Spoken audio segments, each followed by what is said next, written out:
The observation deck of the ESS Thunderchild offered Captain Hannah Park a panoramic view of the distant battle.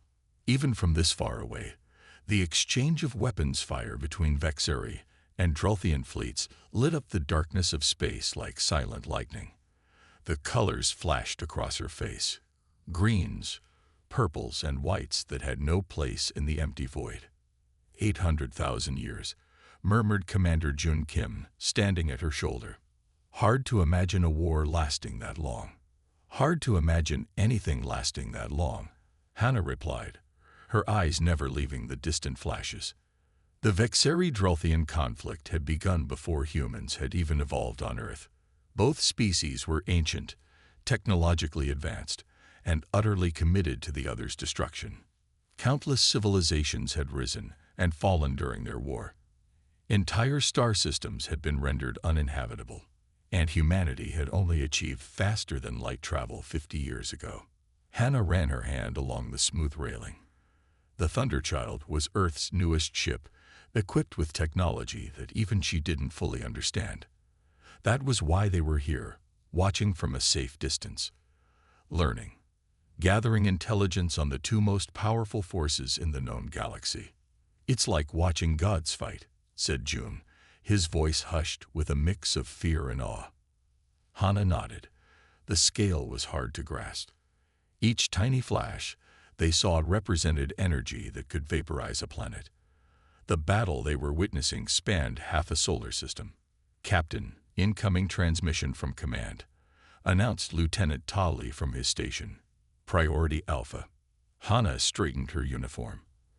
"I'll take it in my quarters." Walking through the corridors of the Thunderchild, Hannah felt the gentle hum of the ship beneath her feet.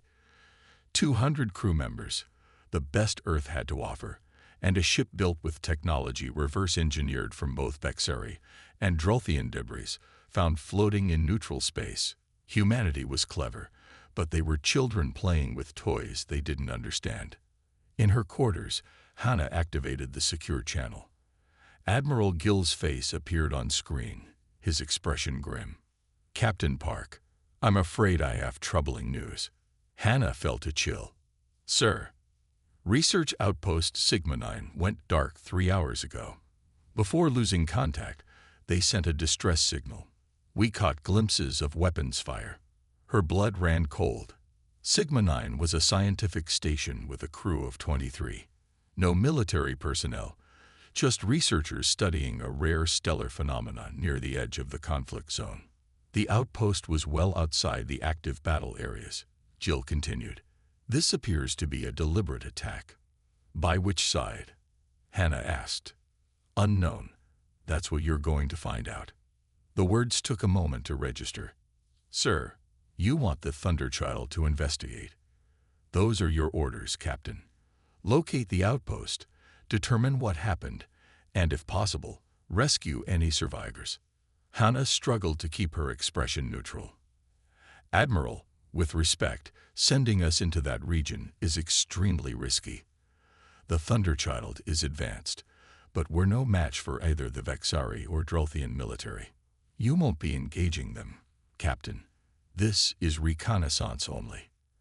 And if we're discovered," the Admiral's face hardened, "then you use what we've given you. The Thunderchild isn't just a research vessel, Captain. It's time to see if our new technology works." After the transmission ended, Hannah sat motionless, trying to process what had just happened. 23 researchers might be dead, and now her crew was being sent into danger as well. When she returned to the bridge, Jun could tell something was wrong immediately. "New orders?" he asked. Hannah nodded and explained the situation. The bridge grew quiet as the crew listened. "They're sending us, one ship, into the middle of a war zone between two civilizations that could crush Earth without noticing," asked Jun. "Yes," Hannah replied, "but we're not going in empty-handed." She turned to her crew. "Navigation, plot a course to Sigma-9. Engineering, I want full power to the stealth systems. Weapons, run a complete diagnostic on all systems." "All systems, Captain?" asked Lieutenant Sun, the weapons officer. His eyes widened slightly. All systems, Hannah confirmed, including the Singularity Cascade. A tense silence fell over the bridge. The Singularity Cascade was theoretical technology, developed in secret using principles that seemed to merge physics from both warring alien races. It had never been tested outside simulations. Time to destination, Hannah asked. 14 hours at maximum safe speed, replied the navigator. Make it 12. I want to get there before any evidence is gone. As the Thunderchild changed course, moving toward the distant conflict rather than away from it, Hannah felt the weight of command more heavily than ever before. 800,000 years of war had shaped this galaxy. Species had evolved, built civilizations, and gone extinct in the time this conflict had raged. And now humanity was about to step into the middle of it. She looked around at her crew, the best Earth had to offer. They were scared, but determined. In their faces, she saw the unique quality that had helped humans survive on their harsh home planet. Adaptation. Humans took ideas from everywhere, improved them, combined them in ways their creators never imagined. The Thunderchild accelerated, its experimental engines humming with power. Outside, stars stretched into lines as they entered hyperspace. They were heading into danger, but they were not helpless. For the first time, Hannah felt a strange sense of anticipation. Perhaps the Vexari and Drolthian had been fighting for so long that they had forgotten how to think differently. Perhaps it would take a newcomer to change the rules of a game that had gone on far too long. Battle stations, she ordered, and may whatever gods are out there watch over us. The research outpost was nothing but debris when they arrived. The Thunderchild dropped out of hyperspace, slowing to approach the scattered remains of what had once been Outpost Sigma 9. Metal fragments spun lazily in the void, along with other things the crew tried not to look at too closely. Full scan, ordered Captain Hannah Park, her voice tight. Science Officer Sung Ho bent over his console, fingers moving quickly across the screens. The ship's sensors swept the debris field, collecting data. No survivors, he said after a moment. His voice was flat, professional, but his hands trembled slightly. The attack happened approximately 9 hours ago. Can you tell who did this? Asked Commander Jun Kim. Sung nodded. Drolthian energy signatures. Very clear. He looked up at Hannah. The weapons used are consistent with their patrol cruisers. They likely mistook it for a Vexari listening post. Hannah clenched her jaw. 23 researchers dead because they'd been caught in a war they had nothing to do with. Just scientists studying stars, with no weapons, no defenses. Record everything, she ordered. I want proof to take back to Earth.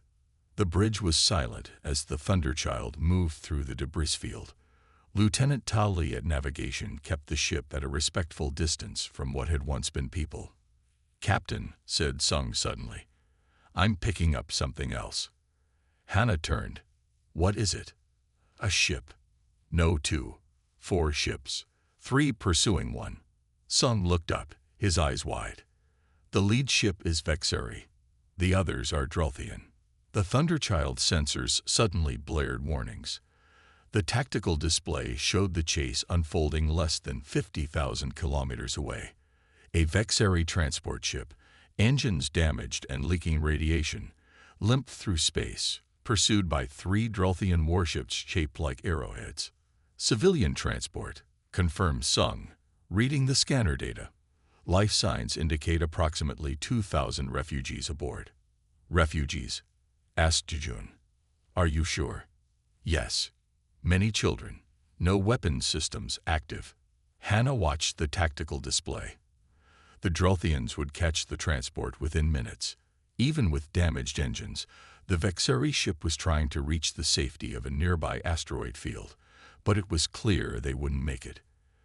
They haven't detected us yet, said June, looking at the stealth readings. We could remain hidden. Hannah stared at him. And watched 2,000 civilians die. Our orders were reconnaissance only. Jun reminded her. We're not supposed to engage. I'm not going to sit here and watch children die. Hannah's voice was steel. Lieutenant Min, open a channel to the Drolthian vessels. Lieutenant Min, a young communications officer with steady hands, opened the channel. Ready, Captain. Attention Drolthian vessels. This is Captain Hana Park of the Earth ship Thunderchild. Cease your pursuit of the civilian transport immediately. For a moment, there was silence. Then the main screen flickered, and an alien face appeared. The Drolthian commander was reptilian, with iridescent scales and 4 eyes arranged in a diamond pattern. Its mouth was filled with teeth that looked like needles. Human vessel, it said, the translator converting its hisses to words. This conflict does not concern your primitive species. Depart immediately. Hana stood from her chair, facing the screen. You destroyed a human research outpost. That made it our concern. Stand down your pursuit of the civilian transport. We destroyed no human outpost, the Drolthian replied, all 4 eyes blinking in sequence. If your people died, they were in the wrong place. 23 scientists, unarmed, studying a star. The Drolthian made a sound that might have been laughter. Unfortunate, but irrelevant. The Vexeri transport carries enemies of the Drolthian Empire. They will be destroyed. They're civilians, Hana insisted. Your sensors must tell you that. All Vexeri are enemies. Now remove your vessel, or be destroyed with them. Jun whispered to Hana. Captain, their ships outgun us 100 to 1. We should withdraw. Hana ignored him. One last time. Stand down your pursuit, or we will be forced to intervene. The Drolthian commander's scales rippled with what looked like amusement. Or what? Your technological inferiority is well documented. You have no weapons that could harm our shields. Hana smiled thinly. I suggest you reconsider that assessment. The connection cut off. On the tactical display, the Drolthian ships accelerated, closing in on the Vexeri transport. They're charging weapons, reported Lieutenant Sun from the weapons station. Move to intercept, ordered Hana. Position us between the Drolthians and the transport. The Thunderchild surged forward, its engines pushing to maximum. The sleek human vessel cut through space, racing to reach the fleeing transport before the Drolthians could fire. Captain, said Jun urgently, this is an act of war. No, replied Hana. This is protecting the innocent, something that hasn't happened in this part of space for 800,000 years. The Thunderchild reached position, its hull now between the Drolthian warships and their prey. The Vexeri transport continued its desperate flight toward the asteroid field. Drolthians are hailing us again, said Min. Ignore them, Hana replied. Weapons status. Lieutenant Sun's hands hovered over his console. All conventional weapons online. They won't do much against Drolthian shields. Antha Cascade. Sun swallowed. Untested, Captain. The power requirements are significant. The Drolthians are closing, warned Ta. They're not stopping. Hana made her decision. 800,000 years of war had taught these species nothing about mercy. Perhaps it was time for a lesson. Prepare the Singularity Cascade, she ordered.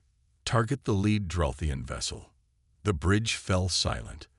The Singularity Cascade was theoretical technology, something the engineers back on Earth had developed by studying both Vexeri and Drolthian debris. It supposedly created a temporary rupture in space-time itself. Captain, said Sun, if this works, it won't just disable them. It might. I know, Hana cut him off. But I won't let them kill 2,000 civilians.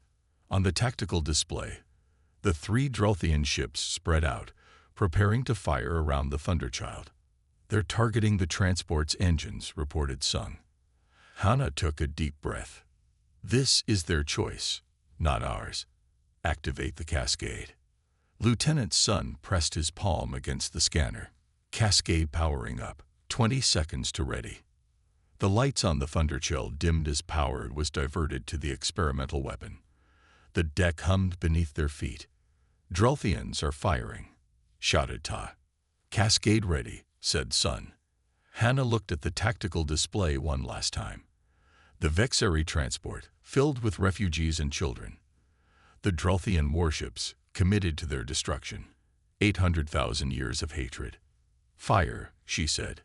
Their continuing pursuit, Captain, reported Ta, his eyes fixed on the tactical display. Weapons charging. Hannah gripped the arms of her command chair. The moment of truth had arrived. The Drolthian warships were spreading out, their hull plates glowing with building energy. She had seconds to decide. Engineering, status report, she demanded. Chief Engineer Jisu's voice came through the comms. All systems nominal, Captain, but I must advise against using conventional weapons. Our analysis confirms they won't penetrate Drolthian shields. Hannah took a deep breath. The Thunderchild carried an experimental weapons system that had never been deployed in actual combat. The Singularity Cascade. Theoretical models suggested it could alter the fabric of space-time itself. The reality remained to be seen. Move to intercept, she ordered. Bring Singularity Cascade online. June turned to her, face pale. Captain, we've never tested the Cascade outside simulations. The power requirements alone could overload our systems. And if we do nothing, 2,000 civilians die, Hannah replied.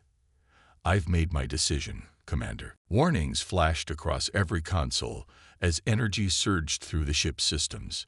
The lights dimmed momentarily. The deck plates vibrated beneath their feet.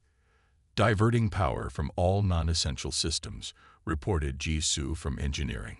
Her voice was steady, professional, despite the unprecedented situation. Coolant at maximum. Containment fields holding. The bridge crew worked silently, tension thick in the air. They were about to use a weapon that no one fully understood, against an enemy that had been waging war for longer than humans had existed. Cascade at 90%, announced Jisu. Ready on your command. The Thunderchild accelerated, positioning itself between the Drolthian warships and the fleeing Vexari transport. On the main view screen, the Drolthian ships looked like predatory birds, sleek and deadly, their weapons ports glowing with building energy. Final warning, Hannah transmitted to the Drolthian vessels. Stand down or face consequences. The only response was the glow of charging weapons. The lead Drolthian ship fired, a burst of energy that missed the Thunderchild by meters, a clear warning shot. They're not taking us seriously, said June. They will, Hannah replied. Targeting solutions. Lieutenant Sun nodded from weapons control. Target locked on lead vessel. Cascade at full power, reported G. The ship hummed with energy. Temperature readings climbed across all decks. Warning lights flashed on multiple stations. Hannah nodded. Fire. Sun pressed his hand to the activation panel. For a moment, nothing seemed to happen. There was no visible beam or projectile, just a ripple in space itself, like a stone dropped into still water. The effect, however, was immediate and devastating. The lead Drolthian warship seemed to compress, then expand, then simply cease to exist, leaving nothing but scattered atoms. Where a massive warship had been, now there was only emptiness and a faint glow of dispersing particles. By the stars, whispered Ta. The bridge crew stared in shock. The weapon had worked beyond their wildest expectations, beyond what should have been possible. Readings? Demanded Hannah, recovering first. The cascade created a temporary singularity, reported Sung, his voice shaking. It collapsed the ship's matter in on itself, then dispersed it. There's nothing left larger than a molecule. Other Drolthian vessels are changing course, reported Ta. They're coming about to engage us directly. Target the second ship, ordered Hannah. Prepare to fire again. Cascade recharging, reported Jisu. 60 seconds to full power. The remaining Drolthian warships accelerated toward the Thunderchild, weapons firing. Energy blasts struck the human vessel's shields, making the ship shudder. Shields at 80%, reported Lieutenant Sun. They're testing us. Hannah watched the tactical display. The Vexari transport was still fleeing, but wouldn't reach safety before the Drolthians could destroy it, unless the Thunderchild stopped them. 40 seconds to cascade ready, said Jue. Hold position, ordered Hana. All power to shields. The Thunderchild shook as more weapons fire impacted. The Drothians were no longer firing warning shots. They had seen what happened to their lead ship and were now taking the human vessel seriously. Shields at 60%, reported Sun. Holding. Cascade at full power, announced Jisoo. Target the second warship, ordered Hana. Fire. Again came the ripple in space, the bending of reality itself. The second warship suffered a similar fate. One moment it existed, a massive vessel carrying hundreds of Drothian soldiers, and the next it was gone, its component atoms scattered across space. The third Drothian captain was no fool. Seeing two ships of the line simply erased from existence, the warship broke off pursuit of the Vexari transport and attempted evasive maneuvers. They're running, said June, disbelief in his voice. Target the third vessel, ordered Hana. Don't let them escape. Captain, questioned June. They're retreating. And they'll be back with a fleet, Hana replied. We can't let them report what they've seen. The cascade recharge, slower this time. The Thunderchild's systems were straining with the unprecedented power demands. Cascade ready, reported Jay. But I recommend caution, Captain. The containment fields are showing stress fractures. Noted, said Hana. Fire. The third ripple caught the fleeing Drothian ship just as it prepared to jump to hyperspace. The warship managed to attempt evasive maneuvers before the cascade caught it as well. Its fate was the same: compression, expansion, disintegration. 3 Drothian warships, gone in less than 5 minutes. Silence fell over the Thunderchild's bridge. No one moved. No one spoke. What they had just witnessed, what they had just done, was beyond comprehension. Did we just? Jum began, his voice barely audible. Yes, said Hana quietly. We did. She looked at the view screen, at the empty space where 3 mighty warships had been moments before. Then at the Vexari transport, still fleeing toward the asteroid field, unaware that its pursuers were gone. Open a channel to the Vexari ship, she ordered. Let them know they're safe. As Lieutenant Min carried out the order, Hana sat back in her chair, feeling the weight of what had just happened. Humanity had just announced its presence in this ancient conflict in the most dramatic way possible, and the galaxy would never be the same. The news of the encounter spread rapidly through both the Vexari and Drothian communication networks. The supposedly primitive humans had destroyed 3 advanced Drothian warships with a weapon neither side had ever encountered. A weapon that violated the laws of physics as both ancient species understood them. 6 hours after the battle, the Thunderchild remained in position near the Vexari transport ship. Captain Hana had ordered medical teams to assist the refugees, many of whom were injured during their escape. A young Vexari approached Hana as she supervised the aid efforts. The alien was humanoid, but with crystalline growths, where hair would be on a human. Its skin shimmered with faint inner light. You saved us, it said through a translator. Why would humans risk themselves for Vexari? Because it was right, Hana replied simply. Those were civilians. Children. The Vexari made a gesture Hana couldn't interpret. In 800,000 years of war, neither side has shown such mercy. Back on the Thunderchild's bridge, Science Officer Sung frowned at his console. Captain, we have a problem. Hana looked up. What is it? We're being scanned constantly, reported Sung. Both Vexari and Drothian vessels are changing course toward our position. At least 6 Drothian battleships and 8 Vexari cruisers. Lieutenant Min turned from her communication station. We're receiving transmissions from both fleets. They're demanding we surrender the ship. They want our technology, said June, looking grim.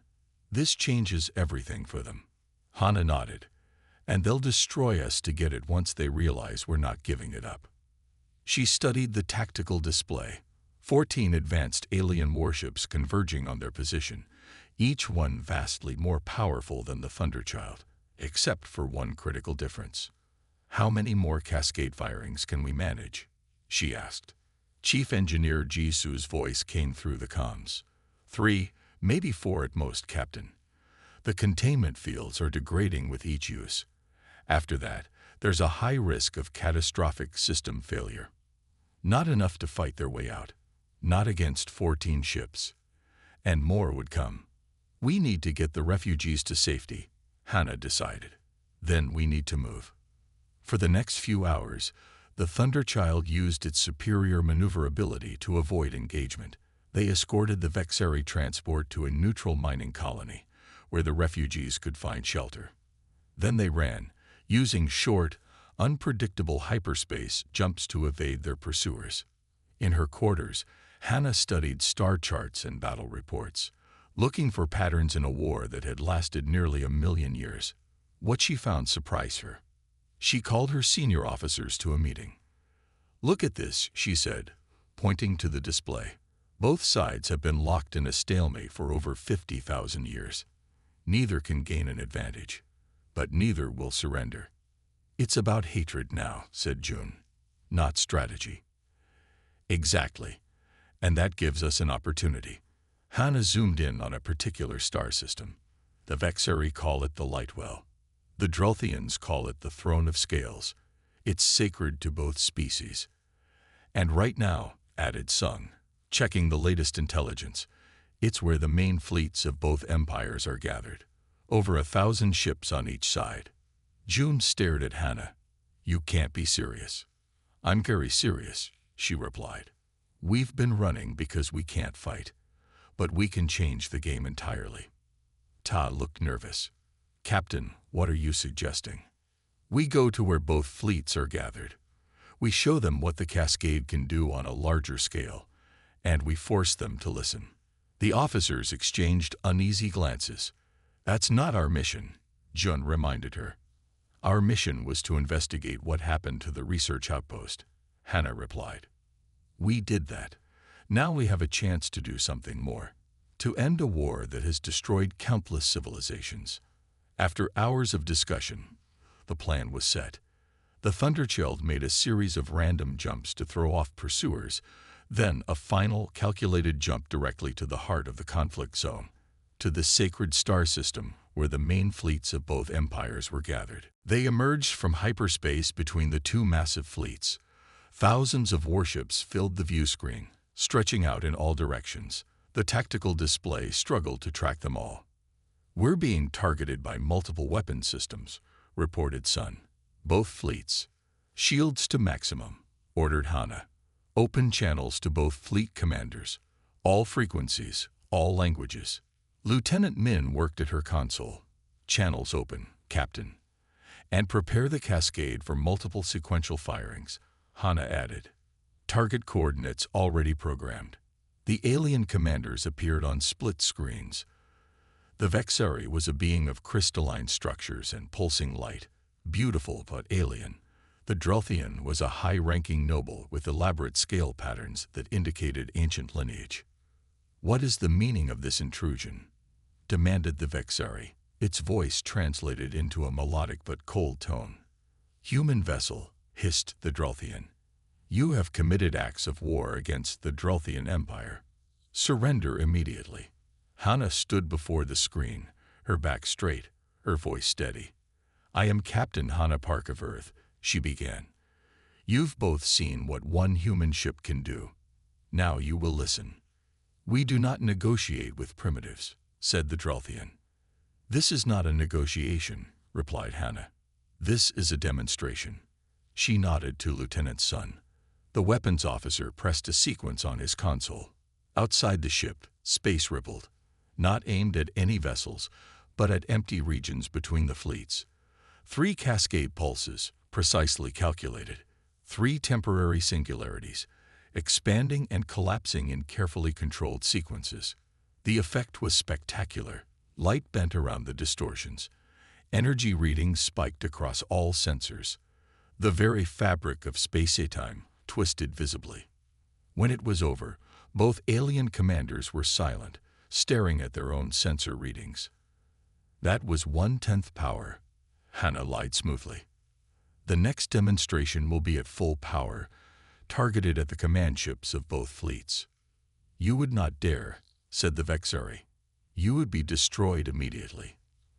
"Perhaps," agreed Hana, "but not before we fired. Are you willing to risk your entire command structure on that gamble?" The alien commanders glanced at each other across their split screens. For the first time in uncounted millennia, the leaders of the Vexari and Drolthian were sharing the same thought. Fear. Hana leaned forward. 800,000 years of war, countless dead. Entire species extinct because they were caught in your crossfire. And for what? Do either of you even remember how this started? Neither commander answered.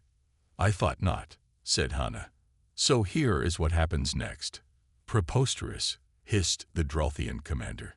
The elaborate patterns on its scales shifted with anger. "We will never negotiate with the Vexari abominations. The Drolthian Empire understands only destruction," pulsed the Vexari leader, its crystalline form glowing brighter with emotion.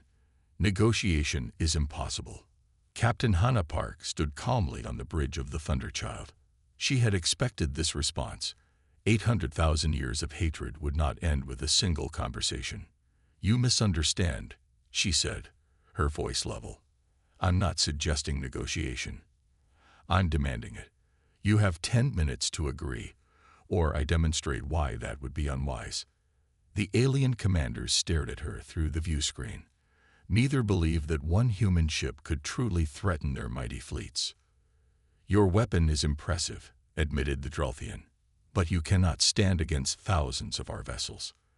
"We do not bow to threats," added the Vexari. Hana nodded to Lieutenant Min, who cut the transmission. "Are they repositioning their fleets?" Hana asked. Science Officer Sung checked his readings. "No, Captain. They're maintaining battle formation. They don't believe we can harm them." 10 minutes, said Hana, setting a timer on her command console. The bridge crew waited in tense silence. This was the moment that would decide everything. Either they would change the course of galactic history, or they would die trying. 1 minute remaining, announced June. Hana tapped her console. Reopen channels. The alien commanders appeared on screen again. "Your time is up," said Hana. "Have you reconsidered?" "We will destroy you and take your weapon technology," declared the Drolthian. "Your primitive species cannot comprehend the depths of this conflict," said the Vexari.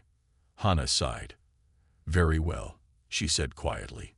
"G. Initiate Cascade Sequence Alpha." In engineering, Chief Engineer Ji Su pressed her palm against the activation panel. "Sequence Alpha initiated, Captain. Cascade primed and ready." What followed was precisely calculated chaos.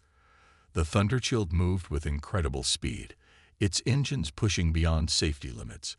Lieutenant Te's hands flew across the navigation controls, positioning the ship exactly where it needed to be at each moment. The Singularity Cascade fired again and again. They didn't target ships indiscriminately, only command vessels, weapons platforms, and propulsion systems. Each pulse was carefully aimed to disable, not destroy. The first target was the Drolthian flagship, a massive vessel at the center of their formation. The cascade pulse struck not the ship itself, but its main propulsion system. The ripple in space-time lasted only seconds, but when it faded, the mighty engines were gone, simply erased from existence. "What have you done?" roared the Drolthian commander as his ship began to drift. Hana didn't answer. The Thunderchild was already moving to its next target. In 17 minutes, working methodically through predetermined targets, the human ship had effectively immobilized the Drolthian fleet, not destroyed. The crews were alive, the ships largely intact, but unable to maneuver or fight. The Vexari, witnessing the systematic dismantling of their ancient enemy, attempted to withdraw. But the Thunderchild was faster, its targeting systems locked on the key components of the crystalline vessels. In 28 more minutes, the Vexari forces were similarly neutralized. Their beautiful ships hung in space, their weapon systems and engines precisely removed by the cascade pulses. Final phase, ordered Hana. Communications arrays. In the final 5 minutes, the Thunderchild deployed specialized cascade pulses to disable the long-range communication arrays of both fleets, isolating them from reinforcements. 50 minutes after beginning the operation, Hana reopened communications with both commanders. Her uniform was damp with sweat, her crew exhausted but triumphant. 800,000 years of war, she said calmly. And in less than an hour, one human ship has rendered both your fleets unable to continue fighting. No civilian casualties, no planets destroyed, just the simple removal of your ability to kill each other. The alien commanders were silent, stunned by the completeness of their defeat. The Drelthian scales had paled to a dull gray. The Vexari's crystalline structure pulsed slowly, almost dimmed. Humanity will mediate peace talks beginning in 72 hours, Hana continued. I suggest you use that time to consider what 800 millennia of war has actually accomplished for either of your civilizations. You cannot force peace, said the Vexari, but its voice lacked conviction. I'm not forcing peace, replied Hana. I'm removing your ability to wage war. What you build in its place is up to you. But you will talk.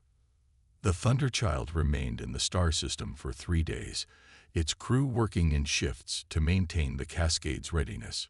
When representatives from Earth arrived to begin the peace process, they found 2 ancient enemies ready, however reluctantly, to listen. It was not easy. Hatred born over hundreds of thousands of years did not fade quickly. There were those on both sides who called for continued fighting. But without their fleets, without the ability to destroy each other, they had no choice but to talk. 3 months later, as the peace treaty was signed on a neutral station built specifically for the occasion, Hana stood in her dress uniform, watching history unfold. I still can't believe it worked, said June, standing beside her. It worked because we didn't try to destroy them, Hana replied. We just took away their ability to destroy each other. An Earth diplomat approached them, smiling broadly. The historians are already writing about this. Do you know what they're calling it? The 50-minute peace. Ironic, isn't it? The youngest spacefaring species in the galaxy ended its longest-running war. Hana looked through the viewport at the Vexari and Drelthian representatives, cautiously interacting for the first time in peaceful cooperation. 800,000 years of conflict, concluded in 50 minutes by a single human warship. And for the first time in nearly 1 million years, countless species across the galaxy could look to the stars without fear.